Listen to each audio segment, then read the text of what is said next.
इस केस अब हम अप्रैल 2024 का 5.1 जो आर्टिकल है, कॉन्स्टिट्यूशनलाइजेशन ऑफ द इन्वायरमेंटल इश्यूज, ये देखने जा रहा है। बेसिकली ये एक केस आया रिसेंटली, सुप्रीम कोर्ट ने जजमेंट दिया एक केस में, एम के रंजीत सिंह केस, एम के रंजीत सिंह केस, इसमें सुप्रीम कोर्ट का जजमेंट आया, उसको लेके आइए। सुप्रीम कोर्ट ने इसके अंदर बोला कि जो right to be free from the adverse effect of the climate change, उसको सुप्रीम कोर्ट ने बोला कि ये part of the fundamental rights है, स्पेशली अंडर जो article 14 and 21 of the constitution. ठीक है, किसको? Right to be free from the adverse effects of the climate change, right to be free from the adverse effects of the climate change. अब जो ये article 14 और 21 है, ये गारंटी करते हैं right to equality and life respectively. ये जो जजमेंट आया ना एम के रंजीत सिंह केस में, ये जो केस था, ये regarding the protection of the great Indian bustard and its habitat, ये केस था। तो देखो, दो चीज़ें, एक डायलेमा था कि भाई ये जो थ्रेटेंड स्पीशीज़ है, इसका प्रोटेक्शन करा जाए, तो उसके लिए वहाँ के जो सोलर पैनल्स और विंड टर्बाइंस थे जो इनको हार्म कर रहे हैं, ठीक है, तो या फिर अपना जो रिन्यूएबल्स पे ध्यान दिया जाए क्योंकि क्लाइमेट चेंज हो रहा है। तो ये डायलेमा था, उस पर ये पूरा केस था, एम के रंजीत सिंह जो केस था 2024 का। अब ये एक एग्जांपल है कि सुप्रीम कोर्ट ने जिसमें अपनी पावर यूज करी to widen the scope of the fundamental rights. ठीक है, अब देखते हैं। तो जो सुप्रीम कोर्ट की पावर है ना to protect environmental rights, article 32 के अंदर जो सुप्रीम कोर्ट कोई भी डायरेक्शन दे सकती है, ऑर्डर, रिट्स पास कर सकती है फंडामेंटल राइट्स को प्रोटेक्ट करने के लिए। और हाई कोर्ट के पास ये पावर आर्टिकल 226 के अंदर है। ये this can be viewed in combination with article 13(2) जो है। अब आर्टिकल 142 के अंदर सुप्रीम कोर्ट कोई भी डिक्री पास कर सकती है या make such order as it necessary for to do complete justice in any case और मैटर, जो उसके बिफोर पेंडिंग है ना। तो अब देखते हैं कि सुप्रीम कोर्ट की अदर जजमेंट्स देखते हैं regarding constitutionalisation of the environmental issues. सबसे पहले तो पॉल्यूशन हो रहा है, तो मेहता साहब को कह रहा है, एमसी मेहता पॉल्यूशन मत कर, I have right to live in pollution free environment. ठीक है, मेहता साहब को कह रहे हैं एमसी मेहता पॉल्यूशन मत कर, I have the right to live in pollution free environment. तो ये जो 1987 का ये केस था ना, एमसी मेहता वाला, 1984 में क्या हुआ, यूनियन कार्बाइड हुआ, भोपाल ट्रेजेडी हुई। तो 1987 में उसके 3 साल बाद एमसी मेहता का केस है। वैसे उससे रिलेटेड नहीं है भोपाल से, बस वो ईयर रिलेट करने के लिए बोला। तो एमसी मेहता पॉल्यूशन मत कर, I have right to live in pollution free environment, इसको आर्टिकल 21 का पार्ट माना। फिर जो है, जो फॉरेस्ट की डेफिनेशन एक्सपेंड करी ना 1996 में, to preserve green expenses irrespective of their nature, classification और ओनरशिप, हमें ग्रीन एक्सपेंसेस को प्रिजर्व करना है, तो फॉरेस्ट की डेफिनेशन एक्सपेंड कर दी। T N Godavarman Thirumulpad, T N Godavarman थिरमल पाड़। तो एमसी मेहता पॉल्यूशन मत कर, I right to live in pollution free. अब देखते हैं, एक गौरा देवी थी जो चिपको मूवमेंट की वन ऑफ द लीडर थी। गौरा देवी का हमने नाम सुना था ना, कि सुंदर सुंदर बहू, सुंदर लाल बहू गुना, फिर जो चांदी जैसी, तो चांदी प्रसाद भट्ट, और फिर गौरा देवी उस सुंदर बहू का नाम था, तो वैसे हमने याद करा था। ठीक है, तो गौरा देवी, तो यहाँ पे गौरा देवी तो नहीं, गौर है, वीरेंद्र गौर। तो दो वी आपको अब याद रखना है जो कॉन्स्टिट्यूशनलाइजेशन ऑफ एनवायरमेंटल इश्यूज में, एक तो वीरेंद्र गौर, दूसरा वेल्लोर के जो सिटीजन है, वेल्लोर सिटीजन वेलफेयर फोरम। तो दो वी याद रखना है, वीरेंद्र गौर, वेल्लोर सिटीजन वेलफेयर फोरम। तो गौर से गौरा आपको याद आ जाएगा। ठीक है, तो वीरेंद्र गौर वर्सेस स्टेट ऑफ हरियाणा जो 1995 का केस था, उसमें सुप्रीम कोर्ट ने बोला कि जो protection and preservation of the environment, ecological balance, ठीक है, फ्री फ्रॉम द पॉल्यूशन, वो आर्टिकल 21 का पार्ट है। ठीक है, protection and preservation of the environment, ecological balance, free from the environment. ठीक है, इन्वायरमेंट की protection and preservation free from pollution, वो आर्टिकल 21 का पार्ट है। फिर Vellore citizen welfare fund, Vellore के लोग बहुत ही ज़्यादा हाइपर सेंसिटिव लोग हैं, तो इसीलिए वहाँ पे क्या बोला Vellore citizen welfare fund versus union of India वाले केस में कि जो प्रिजर्वेशन प्रिंसिपल है एंड द पॉल्यूटर पे प्रिंसिपल वो असेंशियल है फॉर सस्टेनेबल डेवलपमेंट, ऐसा बोला। ठीक है। अब दो वी हमने देख लिया, एमसी मेहता देख लिया, टीएन गोदावर्मन देख लिया, अब एक और देख लेते हैं आरएलई के, rural litigation and entitlement Kendra versus state. Rural rural litigation and entitlement Kendra, rural litigation and entitlement Kendra. तो 1988 का ये केस था। इसमें right to live in healthy environment, उसे आर्टिकल 21 का पार्ट बोला था। Rural litigation and entitlement Kendra में जो right to live in a healthy environment वो आर्टिकल 21 का पार्ट बोल दिया। अब प्रिकॉशनरी प्रिंसिपल हमें पता है, यह अलाउ करता है कि डिसीजन मेकर्स प्रिकॉशन ले जब साइंटिफिक एविडेंस किसी भी इन्वायरमेंटल या हेल्थ हैजार्ड का ना इनकॉन्क्लूसिव हो, तो डिसीजन मेकर्स को प्रिकॉशन लेना चाहिए, ये प्रिकॉशनरी प्रिंसिपल कहता है। पॉल्यूटर पे प्रिंसिपल कहता है कि in a it is a practice in which, जहाँ पे दूज हु प्रोड्यूस पॉल्यूशन उन्हें ही जो इन्वायरमेंटल कॉस्ट है ना उसकी वो बियर करनी पड़ेगी, टू मैनेज इट वो उन्हें बियर करनी पड़ेगी। तो दो वी वीरेंद्र गौर और दूसरा Vellore citizen welfare fund. Vellore के सिटीजन क्या सेंसिटिव होते हैं, तो वो किसकी बात करते हैं, प्रिकॉशनरी प्रिंसिपल और पॉल्यूटर प्रिंसिपल की बात कर रहे हैं। वीरेंद्र गौर मतलब preservation of the environment and ecological balance, TN Godavarman Thirumulpad और एमसी मेहता पॉल्यूशन कम कर, I have right to live in pollution free environment. और इस केस का नाम क्या है, एम के रंजीत सिंह, एम के रंजीत सिंह। ठीक है। अब आर्टिकल 48A, तो एजी, तो इन्वायरमेंट के नाम से इन्वायरमेंट को एजी बोल रहे हैं, तो एजी 48A एंड 51A का जो है वो क्लॉज जी क्या है कि state shall endeavor to protect and improve the environment and to safeguard the forest and wild life, मतलब फॉरेस्ट मतलब फ्लोरा, वाइल्ड लाइफ मतलब fauna. Protect and improve the environment and to safeguard the forest and wildlife of the country। फिर clause A में क्या है, ये duty of every citizen to protect and improve the environment, natural environment including जो forest है, wild life है और जो भी वाटर के सोर्सेज है, मतलब रिवर्स लेक्स हो गए। ठीक है। And to have compassion for living creatures, duty of every citizen to protect and improve the natural environment including forest और जो वाइल्ड लाइफ है और लेक्स एंड रिवर्स भी, एंड टू हैव कंपेशन। तो ये एजी आपको याद रखना, 48A 51AG।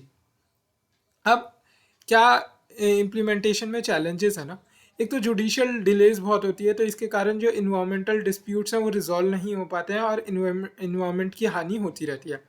ठीक है।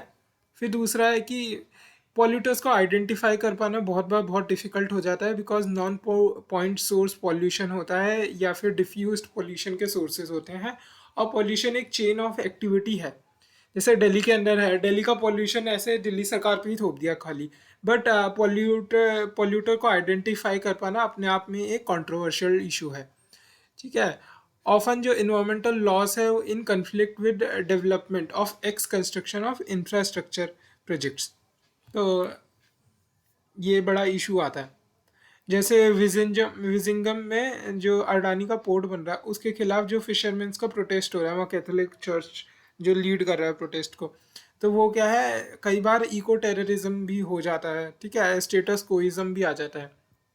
तो difficulty identifying and addressing risk, जैसे लियोपोल्ड मैट्रिक्स वगैरह हम यूज़ कर सकते हैं, जो risk identify, environmental impact assessment हम करते हैं। ठीक है, वो सब करते हैं, पर आइडेंटिफाई कर पाना डिफ़िकल्ट टास्क है। रेगुलेटरी बॉडी जैसे एसपीसीबीज या पीसीसीज है, वो उनके पास एक तो फाइनेंस फंक्शनरीज, ना तो उनके पास सफिशिएंट फंडिंग है, ठीक है, ना ही इंफ्रास्ट्रक्चर है, और लैक ऑफ मॉडर्न इक्विपमेंट्स वगैरह भी है। ठीक है। फिर lack of public awareness and sensitisation. अब वे फॉरवर्ड देखते हैं, जो गवर्नमेंट है उसको एक सेपरेट मशीनरी जैसे एनजीटी की तरह ना एक इस्टेब्लिश कर देनी चाहिए, ताकि डिलीज कम हो इम्प्लीमेंटेशन में इन्वायरमेंटल रिलेटेड इश्यूज में।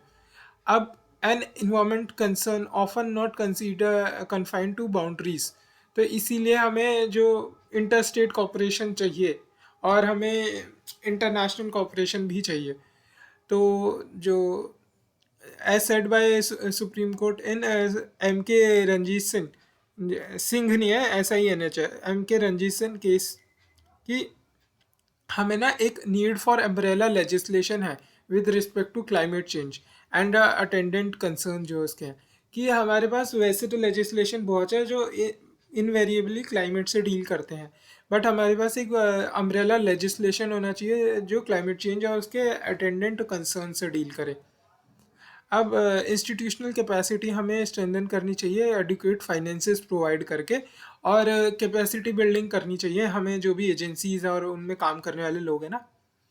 अब जो European Court of Human Rights है, European Court of Human Rights, उसकी एक रूलिंग है जिसने एक सिटीज़न का जो लॉ सूट था ना अगेंस्ट द गवर्नमेंट उसको सपोर्ट किया, क्योंकि गवर्नमेंट क्लाइमेट एक्शंस नहीं ले रही थी, क्लाइमेट चेंज एक्शंस नहीं ले रही थी, तो इसीलिए उसने सपोर्ट किया। तो इस ऐसे केसेस से क्या अवेयरनेस फैलती है। अब देखते हैं जो ये एम के सिंह केस है ना, एम के रंजीत सिंह केस है, इसका बारे में डिटेल में देखते हैं। अब protection of the great Indian bustard. अब रिसेंटली जो सुप्रीम कोर्ट है उसने मॉडिफाई करी उसके अपने अर्लियर ऑर्डर जो उसने 2021 में दिए थे ना, जिसमें उसने ब्लैंकेट बैन लगा दिया था कि अब ओवर द ग्राउंड जो है वो वोल्टेज लाइन होनी चाहिए थी, और उसने ब्लैंकेट डायरेक्शन दिया था अंडरग्राउंड करने के लिए high voltage and low voltage power lines को, जो ग्रेट इंडियन बस्टर्ड का हैबिटेट था ना, जो लगभग 99,000 स्क्वायर किलोमीटर के एरिया में फैला हुआ था वहाँ पे। तो ब्लैंकेट डायरेक्शन दे दिया था 2021 में। अब जो था थ्री जज बेंच अब बैठा, उसने मॉडिफाई करा अपना पुराना वाला जजमेंट बाय द यूनियन मोफसी, ministry of power and ministry of NRE. उसने पिटीशन डाली थी कि भाई अपना जजमेंट को रिव्यू करो। Earlier in 2021 the court placed restriction on setting up overhead transmission line. It appointed a committee to evaluate the laying of underground high voltage line on a case-to-case basis. All all low voltage power lines were directed to be laid underground in the priority and potential habitats of GIB in the future. तो सभी जो ठीक है, on existing power lines जो bird diverters आपको लगाने हैं pending, जब तक वो कन्वर्ट ना हो जाए overhead power lines into underground power lines. 2021 के डायरेक्शन थे, अभी ये हम और डिटेल में भी पढ़ेंगे ना। तो judgment of the supreme court क्या रही।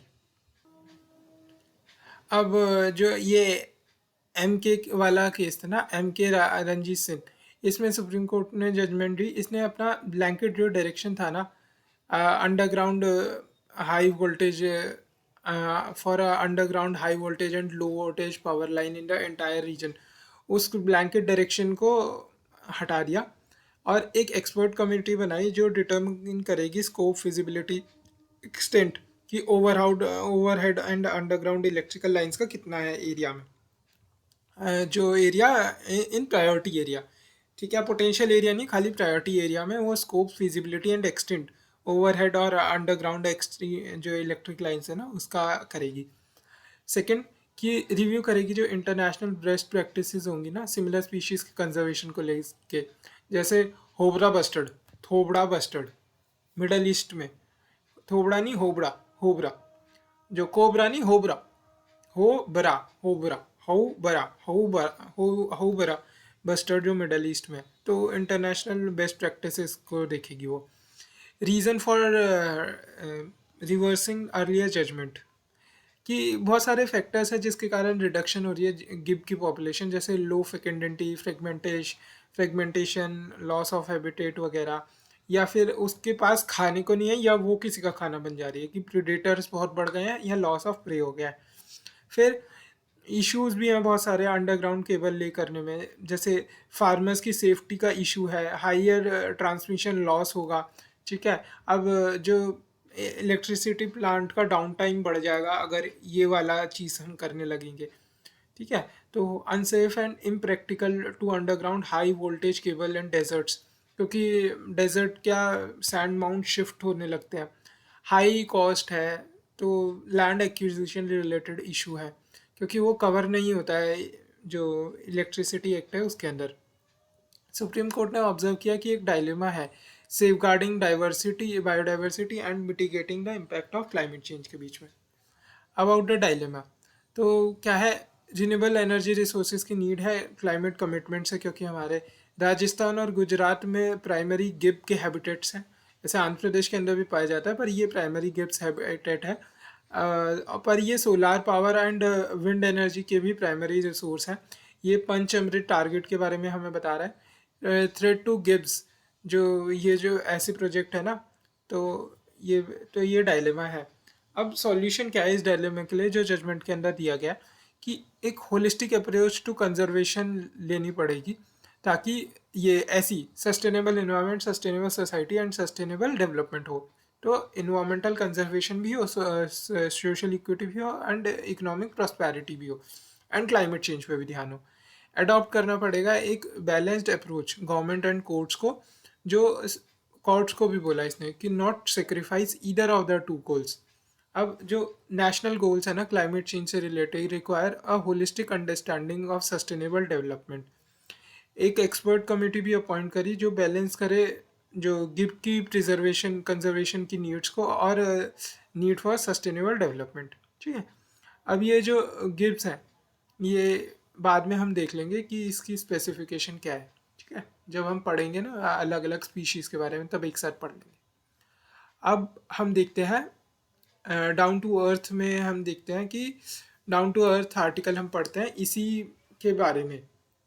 ये जो केस हुआ है ना एम के राज सिन्हा रंजीत सिंह, इस केस के बारे में देखते हैं। तो सुप्रीम कोर्ट ने right to be free from the adverse effect of the climate change, उसको fundamental right to life and equality इसका पार्ट मान लिया।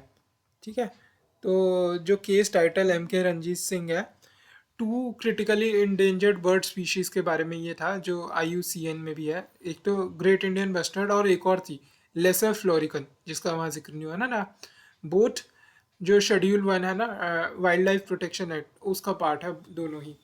अब these vulnerable species face several challenges. ठीक है, तो गुजरात एंड राजस्थान में होम टू गिव है, solar and wind energy potential भी यहाँ खूब पाया जाता है। तो जो गिव आर्क जिसे हम कहते हैं ना, इज़ अ स्वेद, स्वेद मतलब एक ब्लैंकेट या कुछ भी कह लो, पूरा एरिया। तो गिव arc is a swathe of habitats between जो पोखरन फील्ड फायरिंग रेंज है, Pokhran Field Firing Range and a northern portion of DNP Desert National Park near Jaisalmer है ना, वहाँ पे।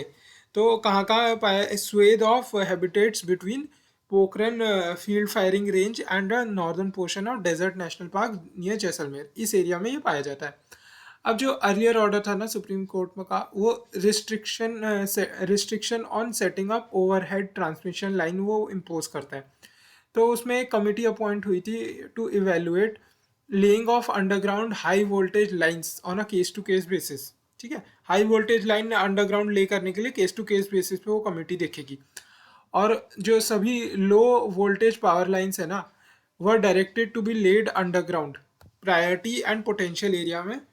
उसको फ्यूचर के अंदर, फ्यूचर में जो भी लो वोल्टेज पावर लाइन है उसको अंडरग्राउंड आपको ले करना पड़ेगा प्रायोरिटी एंड पोटेंशियल एरिया में।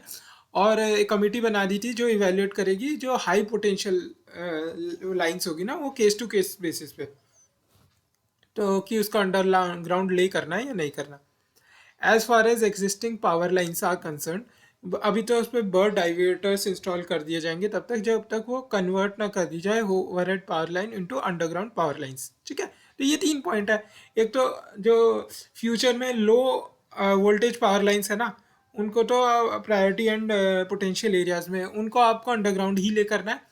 फिर जो हाई पावर लाइंस है फ्यूचर में, उनको केस टू केस बेसिस पे कमेटी देखेगी क्या ओवर बोर्ड मतलब ओवरहेड या अंडरग्राउंड क्या ले करना है।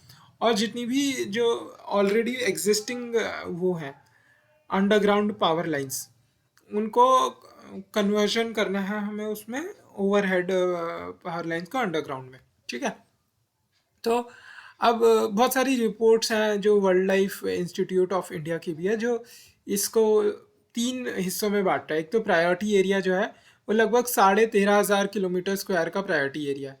फिर जो पोटेंशियल एरिया है वो 80,500 का पोटेंशियल एरिया है, 13,500 80,000, ये कितना हुआ लगभग, ये कितना हो गया, 894 94 किलोमीटर स्क्वायर का एरिया हो गया।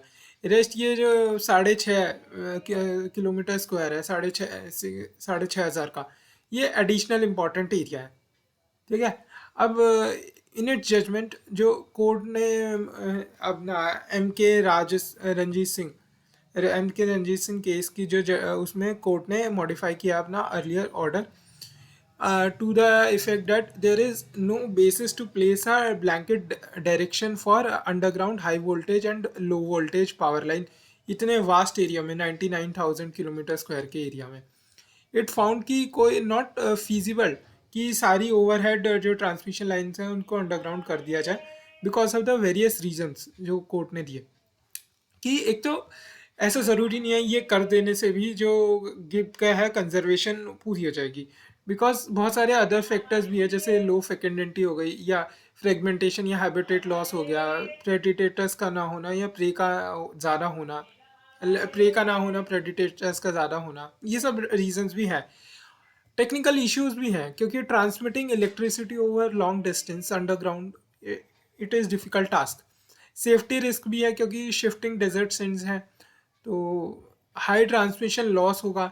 अब रिपेयर वर्क करना भी मुश्किल हो जाएगा, फॉल्ट डिटेक्ट करना मुश्किल हो जाएगा। Requirement of acquiring land for underground lines as oppose to right requirement of acquiring land for underground lines, हमें एक्वायर करना पड़ेगा लैंड को, एज अपोज टू हमें सिर्फ right of way for overhead lines हमें लेना पड़ता है, right of way overhead lines हमें लेना पड़ता है, और एक्वायर करना पड़ेगा लैंड को फॉर अंडरग्राउंड लाइंस। तो जो लैंड एक्विजिशन है वो कवर नहीं होता है इलेक्ट्रिसिटी एक्ट के अंदर। तभी तो लैंड को एक्वायर करेंगे, तभी तो हम गड्ढा खोद के अंदर डालेंगे, तो लैंड एक्वायर करना पड़ेगा पहले, पर वो इलेक्ट्रिसिटी एक्ट के अंदर कवर नहीं होता। Right of way for overhead lines करना ईजी है। अब मतलब environmental issues including increased incidents of the forest fire वगैरह भी इश्यूज है। कॉस्ट प्रोहिबिटिव नेचर है, क्योंकि ये एक्सपेंसिव टास्क है। अब need to harness renewable sources of energy Panchamrit targets के अकॉर्डिंग, ये भी एक रियलिटी है। ठीक है। Too large an area 99 kilometre 1000 kilometre square का area is not a small area. ठीक है। अब India is likely to account for 25% of the global energy demand growth over the next 2 decades. मतलब जो ग्लोबल एनर्जी ग्रोथ होने वाली है ना, ग्लोबल एनर्जी डिमांड में जो ग्रोथ होने वाली है अगले 2 डिकेड में, दो, ठीक है, उसमें से 1/4 2050 तक ही कह लो पेपर में, 2050 तक जो ग्लोबल एनर्जी डिमांड में ग्रोथ होने वाली है उसका 25% तो केवल इंडिया के कारण ही होगा।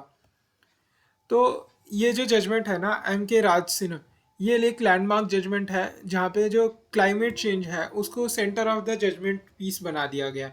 ठीक है। कोर्ट कहती है कि एक एक्सपर्ट कमिट सेटअप करी जाएगी, जो कोर्ट ने अभी कुछ नहीं बोला, बस अपने ब्लैंकेट जो बैन था ना उसको हटा दिया, ब्लैंकेट डायरेक्शन को हटा दिया, और बोला कि अभी हम एक एक्सपर्ट कमेटी सेट कर रहे हैं जो डिटरमाइन करेगी स्कोप, फिजिबिलिटी एंड एक्सटेंट, कितना ओवरहेड और कितना अंडरग्राउंड इलेक्ट्रिकल लाइंस होनी चाहिए प्रायोरिटी एरियाज में, जो लगभग 13,000 किलोमीटर स्क्वायर का एरिया ना, उसमें स्कोप, फिजिबिलिटी और एक्सटेंट डिसाइड करेगी ये प्रायोरिटी कमेटी। अब जो आइडेंटिफाई करेगी मेजर्स प्रायोरिटी एरिया में, अदर मेजर्स क्या लेने हैं, जैसे हैबिटेट रिस्टोरेशन, एंटी पोचिंग या कम्युनिटी इंगेजमेंट, जैसे मालधारी कम्युनिटी का कम्युनिटी इंगेजमेंट कराया हुआ है गिर लायंस को प्रोटेक्ट करने के लिए, ऐसी कम्युनिटी इंगेजमेंट कुछ करना है क्या, तो वो सब देखेगी।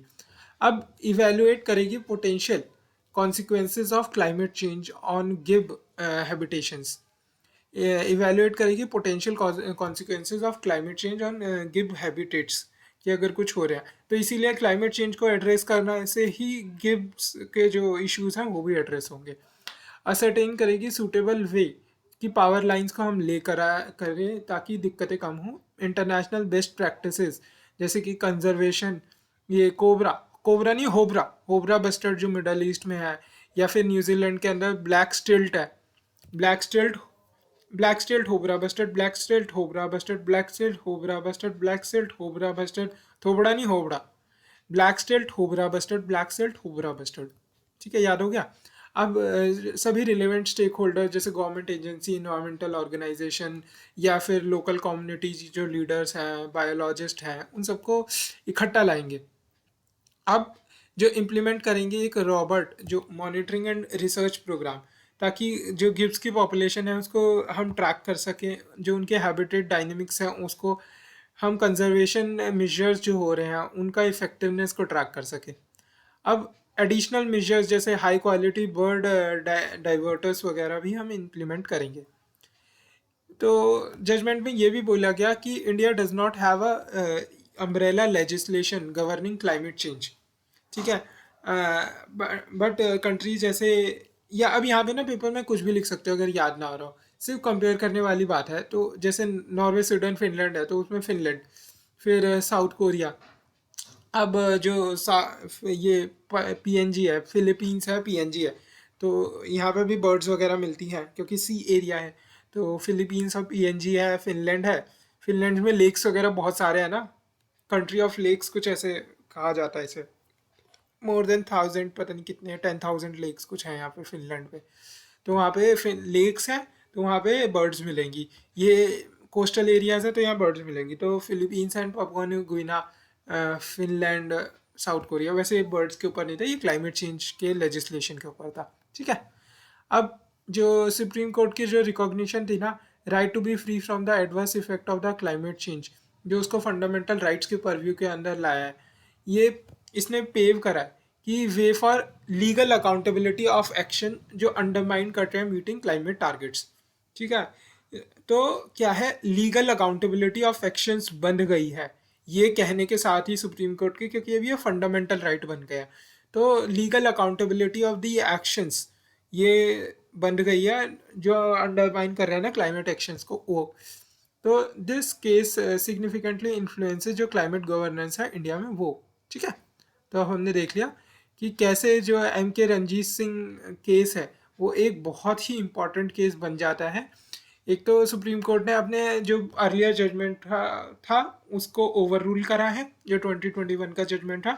दूसरा, राइट टू वो दिया है, adverse impact of the climate change, right to be free from adverse effect of the climate change, उसको centrepiece of the judgment बनाया गया। ठीक है।